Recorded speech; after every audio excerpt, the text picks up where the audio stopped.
Hello students, आज हमारा +2 political science का जो चैप्टर है सुप्रीम कोर्ट ऑफ इंडिया, यानी कि भारत का जो सर्वोच्च न्यायालय है उसका पार्ट 2, उसके बारे में हम डिस्कस करेंगे। और पिछले वीडियो में हमने सुप्रीम कोर्ट की जो कंपोजिशंस है, उसकी जो रचना है, उसके बारे में डिस्कस किया था कि भाई सुप्रीम कोर्ट में कितने न्यायाधीश और एक मुख्य न्यायाधीश होता है, उनकी नियुक्ति कौन करता है, कितना उनका कार्यकाल होता है और उनको कैसे जो है वो पद से हटाया जा सकता है महाभियोग प्रक्रिया द्वारा। और संसद के बारे में हम डिस्कस कर चुके हैं और रिटायरमेंट के बाद जो है उसकी वकालत पर प्रतिबंध लगाया गया है ताकि उसकी स्वतंत्रता और जो निष्पक्षता है उसको बनाए रखा जा सके। तो आज हमारा जो टॉपिक है वो है जो सुप्रीम कोर्ट्स की जो पावर एंड फंक्शंस हैं, उसकी शक्तियां और जो कार्य हैं, यानी कि सुप्रीम कोर्ट की जो शक्तियां हैं उसके बारे में हम डिस्कस करेंगे। जैसे पहली जो पावर है उसकी, जैसे कि भाई प्रारंभिक जो उसका क्षेत्राधिकार आता है, यानी कि वे मामले जो सीधे सुप्रीम कोर्ट में ले जाए जा सकते हैं या सुप्रीम कोर्ट ही उनमें जजमेंट देता है, अपना डिसीजन देता है। लोअर कोर्ट होती हैं, डिस्ट्रिक्ट कोर्ट्स होती हैं या हाई कोर्ट्स जो होता है वो उनके बारे में डिसीजन नहीं लेता है। फिर है उसका जो अपीलीय क्षेत्राधिकार आता है। अपील मतलब यदि आप लोअर कोर्ट है, हाई कोर्ट है, उसके जजमेंट से आप यदि सेटिस्फाई नहीं है या फिर हाई कोर्ट ये कह दे कि भाई ये जो मसला है ये एक संवैधानिक व्याख्या से संबंधित है और उसमें कुछ ऐसा टेक्निकल पॉइंट है जिसमें कि क्योंकि अंतिम व्याख्याकार जो होता है अपने संविधान का वो सुप्रीम कोर्ट होता है, तो उसका अपीलीय क्षेत्राधिकार है, उसका परामर्श संबंधी क्षेत्राधिकार है, वो संविधान का अंतिम व्याख्याकार और उसका संरक्षक है और उसकी अन्य शक्तियां, उसके बारे में हम डिस्कस करेंगे। तो सबसे पहला है जो सुप्रीम कोर्ट की पावर है, सुप्रीम कोर्ट की जो पावर है वो है उसका प्रारंभिक क्षेत्राधिकार, यानी कि जो प्रारंभिक जो क्षेत्राधिकार है, प्रारंभिक जो उसका क्षेत्राधिकार है, प्राथमिक या क्षेत्राधिकार है उसका, तो पहला है प्रारंभिक क्षेत्राधिकार। उसमें हम ये देखेंगे कि वे मामले जो सीधे सुप्रीम कोर्ट में ले जाए जा सकते हैं। तो सबसे पहला है प्रारंभिक क्षेत्राधिकार में यदि राष्ट्रपति, उपराष्ट्रपति, राष्ट्रपति, उपराष्ट्रपति जो इनका चुनाव होता है और उस चुनाव के अंदर जो डिस्प्यूट्स है, जो विवाद है, उस विवाद पर जो उनका मतलब जो निर्णय करता है, यानी कि राष्ट्रपति उपराष्ट्रपति के इलेक्शन से संबंधित कोई डिस्प्यूट्स है, कोई विवाद है, तो उस विवाद का निपटारा जो है वो सुप्रीम कोर्ट करेगा। हाई कोर्ट या लोअर कोर्ट जो है वो उसके ऊपर अपना कोई जजमेंट नहीं दे सकती। यानी कि प्रारंभिक क्षेत्राधिकार में हम ये देखेंगे कि वे मामले जो सीधे सुप्रीम कोर्ट उनकी सुनवाई करता है। दूसरा है केंद्र व राज्य की सरकार। राज्य की सरकार में कोई डिस्प्यूट्स है, कोई विवाद है, केंद्र व राज्य की सरकार के बीच कोई विवाद है, लेकिन ये ध्यान रखना केंद्र व राज्य की सरकारों के बीच कोई विवाद है, उसमें अंतिम निर्णय जो है वो सुप्रीम कोर्ट देता है। लेकिन इस बात का आपने ध्यान रखना है कि वो विवाद जो है वो राजनीतिक नहीं होना चाहिए, वो विवाद जो है वो वैधानिक होना चाहिए। यानी कि उसमें कोई संविधान से संबंधित या कोई कानून वगैरह है या उसमें कोई वैधानिक जो पहलू है उससे रिलेटेड यदि कोई डिस्प्यूट्स है, कोई विवाद है, तो सुप्रीम कोर्ट उसमें अपना फैसला देता है, लेकिन वो विवाद राजनीतिक नहीं होना चाहिए। दूसरा है कि राज्य यानी कि दो या दो से अधिक राज्यों के बीच कोई विवाद, दो या दो से अधिक राज्यों के बीच कोई विवाद हो तो उसका फैसला जो है वो सुप्रीम कोर्ट करता है। लेकिन आपने यह ध्यान रखना है, इसमें भी कुछ अपवाद हैं। जैसे एक तो मैंने आपको बताया कि वो विवाद राजनीतिक नहीं होना चाहिए, वैधानिक होना चाहिए। दूसरा ये है कि सुप्रीम कोर्ट जो है, जैसे अपना संविधान जो है वो 26 जनवरी 1950 को लागू हुआ और उससे पहले जो अपनी सरकार ने किसी दूसरे देश के साथ कोई संधि, कोई समझौता, कोई उनके बीच कोई कंप्रोमाइज वगैरह है, उनके ऊपर सुप्रीम कोर्ट जो है वो कोई डिसीजन नहीं देगा। यानी कि अपना जो संविधान लागू होने से पूर्व जो संधि या समझौता है किसी दूसरे देश के साथ, तो उसके ऊपर जो है अपना सुप्रीम कोर्ट कोई जजमेंट नहीं देता है। नंबर 3, इसमें आप ये भी देख सकते हैं, नंबर 3 ये है कि संसद जो है वो कानून बना करके, जैसे दो या दो से अधिक राज्यों के बीच कोई विवाद है, जैसे पानी को लेकर के विवाद है, नदी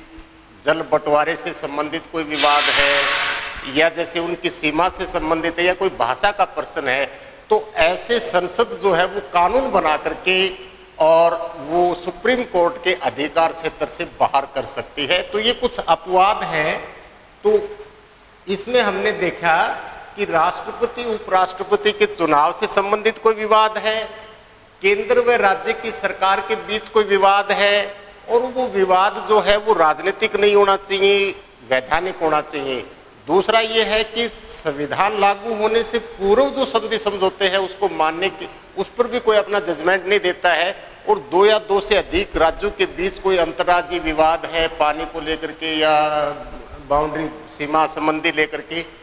तो इस प्रकार हमने ये देखा कि ये सुप्रीम कोर्ट के प्रारंभिक क्षेत्राधिकार में आता है। नंबर 4 ये है कि देखो, अपने संविधान निर्माता जो थे, उन संविधान निर्माताओं ने व्यक्ति के जो मौलिक अधिकार हैं, जो उसके फंडामेंटल राइट्स हैं, और जिन अधिकार और सुविधाओं से व्यक्ति जो है वो अपना ऑलराउंड डेवलपमेंट करता है, अपना सर्वांगीण विकास करता है, तो देखो अपने संविधान निर्माताओं ने व्यक्ति के मौलिक अधिकारों को कितनी प्राथमिकता दी है कि यदि किसी भी व्यक्ति के जो फंडामेंटल राइट्स हैं वो वायलेंट होते हैं, उनका अतिक्रमण होता है किसी व्यक्ति द्वारा, संस्था द्वारा या सरकार द्वारा, तो व्यक्ति जो है वो अपने अधिकारों की सुरक्षा के लिए सीधा सुप्रीम कोर्ट जा सकता है।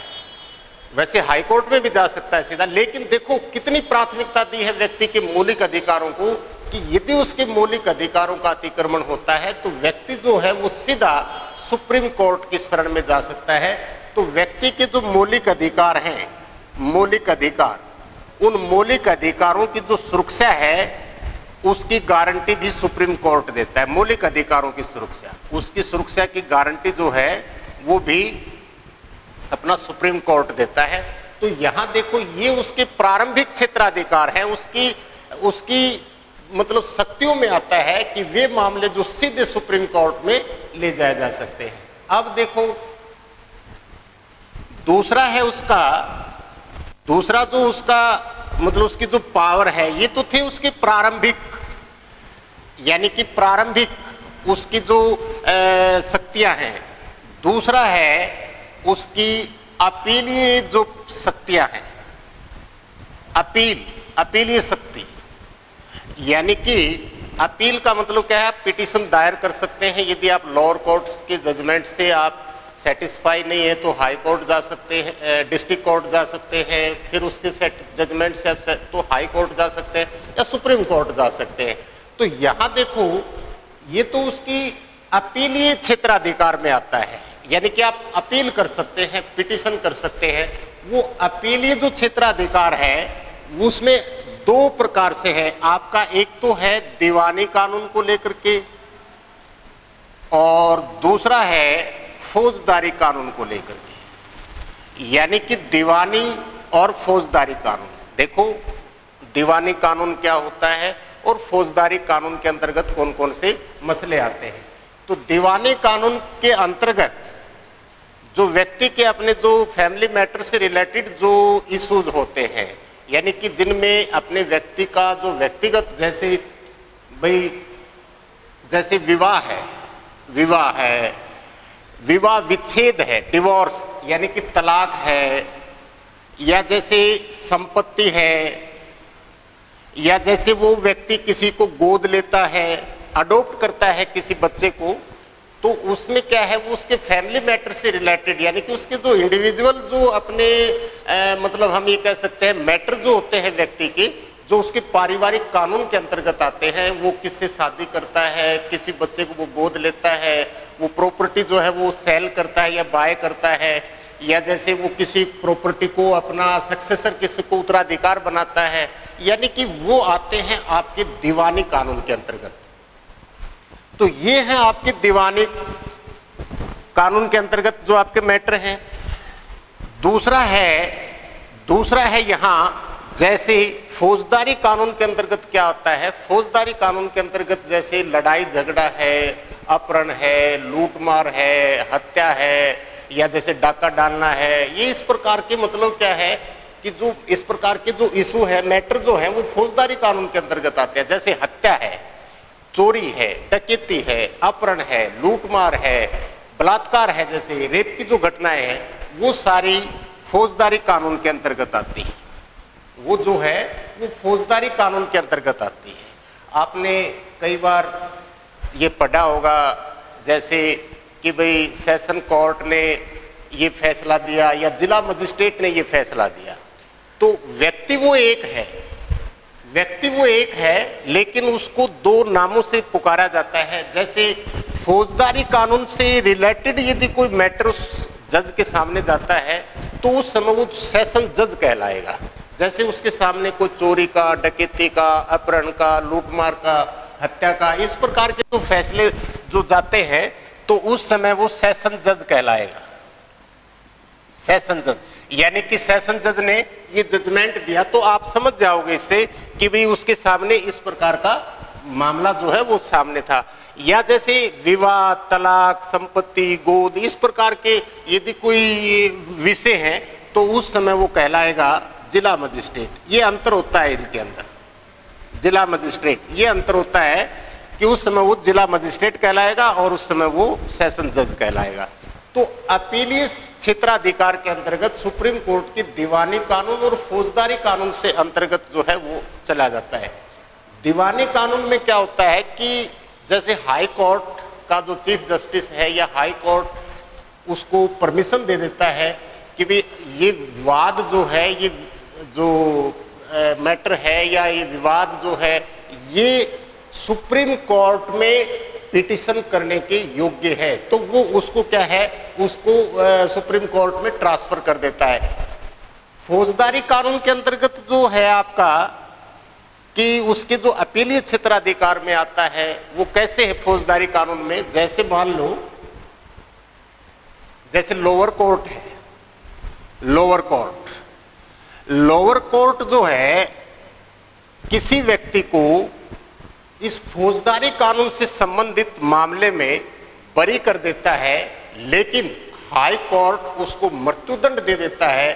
तो वो मामला जो है आप सुप्रीम कोर्ट में आप उसको अपील करने योग्य है। यानी लोअर कोर्ट ने आपको बरी किया, हाई कोर्ट ने आपको मृत्युदंड दिया है, तो इस प्रकार का मामला जो है वो आप सुप्रीम कोर्ट में अपील कर सकते हैं। नंबर दो क्या है कि कैसे फौजदारी कानून से रिलेटेड आप उसमें अपील कर सकते हैं, तो नंबर 2 में आएगा। नंबर 2 में है यदि कोई मामला लोअर कोर्ट में चल रहा है फौजदारी कानून से संबंधित, और फिर हाई कोर्ट उसको अपने पास मंगवा करके उस केस को ट्रांसफर करवा के अपने पास और उस व्यक्ति को मृत्युदंड दे देता है, तो उस समय भी आप सुप्रीम कोर्ट में अपील कर सकते हैं। ये आता है आपका अपीलीय क्षेत्राधिकार। या हाई कोर्ट जो है ये कह दे कि भी ये मामला जो है वो सुप्रीम कोर्ट में अपील करने योग्य है, तो भी आप सुप्रीम कोर्ट में अपील कर सकते हैं। तो ये था आपका अपीलीय क्षेत्राधिकार के अंतर्गत, यानी दीवानी और फौजदारी कानून। और फौजदारी कानून में आप कब अपील कर सकते हैं इसके बारे में हमने डिस्कस किया है। तीसरा जो उसकी जो पावर आती है, नंबर 3, सुप्रीम कोर्ट की जो पावर आती है, तो सुप्रीम कोर्ट की जो पावर है नंबर 3 हम देखते हैं कि परामर्श संबंधी क्षेत्राधिकार, परामर्श संबंधी क्षेत्राधिकार, यानी कि परामर्श, सुप्रीम कोर्ट का जो चीफ जस्टिस है वो अपने देश का जो प्रेसिडेंट है, जो राष्ट्रपति है, राष्ट्रपति को वो परामर्श दे सकता है। और वो अपने संविधान के आर्टिकल 143 के अकॉर्डिंग, आर्टिकल 143 के अकॉर्डिंग जो है सुप्रीम कोर्ट अपने देश के प्रेसिडेंट यानी राष्ट्रपति को सलाह दे सकता है। यानी कि देखो, अपनी संसद जो है वो कोई भी जो प्रस्ताव सदन में लाए जाते हैं वो तभी कानून का रूप धारण करता है जब राष्ट्रपति उसके ऊपर अपने हस्ताक्षर कर देता है। तो राष्ट्रपति के पास ये शक्ति होती है कि एक बार उसको पुनर्विचार के लिए वो लौटा सकता है, या उसके पास एक जेबी वीटो होती है, वो अपने पास उसको सुरक्षित रख सकता है। और यदि कोई ऐसा टेक्निकल उससे कानून से संबंधित कोई ऐसी पेचीदगी है तो उस समय फिर प्रेसिडेंट जो है वो राष्ट्रपति को, प्रेसिडेंट जो है वो सुप्रीम कोर्ट के चीफ जस्टिस से सलाह ले सकता है, उससे परामर्श ले सकता है। यहां पर ये ध्यान रखना है आपने कि प्रेसिडेंट चाहे तो उस परामर्श को मान भी सकता है, ना भी मान सकता। हाँ, परामर्श जरूर देता है सुप्रीम कोर्ट, लेकिन कई बार क्या होता है कि वो मामला जो है मतलब राजनीति से प्रेरित हो तो उस समय सुप्रीम कोर्ट मना भी कर सकता है, उस समय सुप्रीम कोर्ट मना भी कर सकता है यदि इस प्रकार का कोई मामला वो राजनीति से प्रेरित हो। जैसे एक इसका अपवाद है, देखने को मिलता है कि सुप्रीम कोर्ट ने जो है वो अपने परामर्श देने के लिए मना कर दिया था, और वो साल था 1992, यानी कि 6 दिसंबर 1992 को जो बाबरी मस्जिद ढाई गई थी, और फिर प्रेसिडेंट ने जो है वो सुप्रीम कोर्ट से सलाह ली थी कि आप इस बात का पता लगाओ कि यहाँ जो राम का जो अस्तित्व है उसमें कितना उसमें सच्चाई है या नहीं है। तो सुप्रीम कोर्ट ने उस सलाह को देने से मना कर दिया था। तो हम ये देख सकते हैं कि 1992 में सुप्रीम कोर्ट ने प्रेसिडेंट को सलाह देने से मना कर दिया था। तो ये है उसका परामर्श संबंधी क्षेत्राधिकार, यानी कि उसमें वो परामर्श दे सकता है। चौथा जो है आपका, चौथी जो पावर है सुप्रीम कोर्ट की, नंबर 4, वो है अपने संविधान का संरक्षक, संविधान का संरक्षक और अंतिम व्याख्याकार है, अंतिम व्याख्याकार है। अपने संविधान का वो संरक्षक और अंतिम व्याख्याकार है सुप्रीम कोर्ट। तो देखो, अपने देश के अंदर जो अपनी गवर्नमेंट है, उस गवर्नमेंट का जो हॉरिजॉन्टल फॉर्म है, उस हॉरिजॉन्टल फॉर्म में आपका लेजिस्लेटर, एग्जीक्यूटिव्स एंड जुडिशरी, यानी कि हॉरिजॉन्टल फॉर्म में आपकी जो लेजिस्लेटर है यानी कि विधान पालिका मीन्स संसद, उसके बाद कार्यपालिका और उसके बाद है न्यायपालिका। यानी कि यहाँ इनमें इनकी अपनी पावर, ज्यूरिडिकेशंस एंड फंक्शंस जो है वो निर्धारित किया है, और वो निर्धारित किया है उसमें बोलेंगे हम चेक्स एंड बैलेंस, यानी कि अवरोध और संतुलन। तो यहाँ पर देखो, जो अपने संविधान जो है, संविधान उसकी सुप्रीमेसी को बनाए रखने के लिए, जो उसकी सर्वोच्चता है उसको बनाए रखने के लिए, यानी कि कई बार क्या होता है, कोई पॉलिटिकल पार्टी जो है या वो अपने हित साधन से वो कई बार अपने उन संवैधानिक संस्थाओं का वो हनन करता है, या उन संविधान के जो उसकी जो गरिमा है या उस संवैधानिक जो संस्थाएं हैं, उन संस्थाओं में क्या होता है कि वो संस्थाएं अपने वो जो पावर है या अपनी शक्तियां जो हैं वो उनको अनदेखा करता है, तो उस समय सुप्रीम कोर्ट की सर्वोच्चता को बनाए रखना, उसका संरक्षक करना, ये गारंटी दी गई है न्यायपालिका को। तो न्यायपालिका जो है इसके पास एक पावर है, और वो पावर है जुडिशियल रिव्यू। जुडिशियल रिव्यू का मतलब क्या है? न्यायिक पुनराविलोकन। इसका मतलब क्या है कि पार्लियामेंट कोई कानून बनाती है, और यदि वो कानून जो है वो संविधान की जो मूल भावना है, अपने संविधान की जो प्रकृति है, अपने संविधान की जो एक प्रकार से हम कह सकते हैं गरिमा है, यदि वो कानून उसकी प्रकृति के खिलाफ है, तो सुप्रीम कोर्ट के पास ये पावर है कि वो उस कानून की वैधानिकता की जांच कर सकता है। उसी को बोलते हैं जुडिशियल रिव्यू, न्यायिक पुनराविलोकन। यदि उसको ऐसा लगता है कि ये कानून जो है वो अपने संविधान के खिलाफ है, तो ऐसे कानून को सुप्रीम कोर्ट जो है उसके अंदर अपना जजमेंट दे करके और उसको जो है अपना उस कानून को डिसमिस कर सकता है, उस कानून को रद्द कर सकता है। तो ये था उसका संविधान का संरक्षक और अंतिम व्याख्याकार। अंतिम व्याख्याकार, जैसे व्याख्याकार मतलब क्या है कि जो कई बार जो कानून बनाए जाते हैं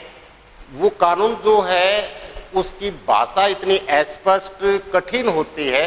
कि उस कानून की जो प्रकृति है, उस कानून का जो नेचर है या उस कानून का जो भाव है वो क्या है, ताकि लोगों के अंदर एक कानून को लेकर के कोई मतांतर ना हो या उसका अलग अलग वो अर्थ निकालें। तो उस कानून की प्रकृति, उसका नेचर क्या है, उसका भाव क्या है, तो फिर सुप्रीम कोर्ट जो है उसकी व्याख्या करता है। तो वो जो डिसीजन देता है कि इस कानून का अर्थ ये है, उस कानून की ये प्रकृति है, तो वो फिर जजमेंट जो है वो सभी हाई कोर्ट, लोअर कोर्ट या और दूसरे जो है उनमें मान्य होगा। तो ये था उसका सुप्रीम कोर्ट जो है उसका वो अंतिम व्याख्याकार होता है। यहां हम देखते हैं कि नंबर 5 जो सुप्रीम कोर्ट की जो शक्तियां है, वो सुप्रीम कोर्ट की जो शक्तियां है वो एक आता है आपका court of record. Court of record में हम क्या देखते हैं, उसको बोलते हैं अभिलेख न्यायालय। अभिलेख न्यायालय इसका मतलब क्या होता है कि सुप्रीम कोर्ट जो भी अपना जजमेंट देता है, जो निर्णय देता है, उसका एक लिखित रिकॉर्ड होता है। और ये है कि वो जो हमने पिछले वीडियो में डिस्कस किया था कि अपने देश के अंदर जो एकीकृत न्यायिक व्यवस्था है, उस एकीकृत न्यायिक व्यवस्था में सुप्रीम कोर्ट के जो डिसीजन होते हैं वो नीचे के न्यायालयों को मान्य होते हैं। कई बार देखा होगा आपने फिल्मों के अंदर भी, जब वकील उसके ऊपर जिरह करते हैं तो वो बताते हैं कि भी सुप्रीम कोर्ट का ये जजमेंट था इस मामले के अंदर। तो इस प्रकार उसके जो भी फैसले होते हैं, जो उसके जजमेंट्स होते हैं, जो उसके निर्णय होते हैं, वो सभी के सभी जो है वो लिखित होते हैं। इसको बोलते हैं कोर्ट ऑफ रिकॉर्ड, अभिलेख न्यायालय। और उसी में आता है आपका कि जो उसका जो लिखित रिकॉर्ड होता है या उसके जो जजमेंट होते हैं, यदि कोई उसको मानता नहीं है तो उसको कोर्ट की अवमानना मानी जाएगी, उसकी कोर्ट की जो है वो अवमानना मानी जाएगी। इसके बाद हम नेक्स्ट वीडियो में जो हमारा जो नेक्स्ट चैप्टर है, जो नेक्स्ट वीडियो है, उसमें हम जो आपके जो मौलिक अधिकार हैं, उन मौलिक अधिकारों की सुरक्षा की गारंटी कैसे देता है सुप्रीम कोर्ट और हाई कोर्ट, उसके लिए कुछ रिट जो है वो जारी कर सकता है। रिट जारी करने का अधिकार है सुप्रीम कोर्ट के पास। आपके फंडामेंटल राइट्स हैं, उनकी सुरक्षा के लिए वो रिट्स जारी करता है। जैसे बंदी प्रत्यक्षीकरण है, हैबियस कॉर्पस है, बंदी प्रत्यक्षीकरण है, परमादेश है, अधिकार पर्चा है, उत्प्रेषण लेख है। तो ये जो हैं ऐसी जो रिट्स जो हैं वो सुप्रीम कोर्ट जारी कर सकता है। और उसके बारे में अलग अलग विस्तार से हम, जैसे बंदी प्रत्यक्षीकरण क्या होता है, परमादेश क्या होता है, अधिकार पर्चा जो है वो क्या होता है, उत्प्रेषण लेख जो है वो कब जारी किया जाता है, तो ये अगले वीडियो में हम जो है वो डिस्कस करेंगे कि कैसे सुप्रीम कोर्ट जो है वो आपके फंडामेंटल राइट्स को सुरक्षा की गारंटी देता है। तो ये थे भी आपके सुप्रीम कोर्ट की पावर, उसकी शक्तियां जो हैं वो कौन कौन सी हैं। तो इसमें हमने देखा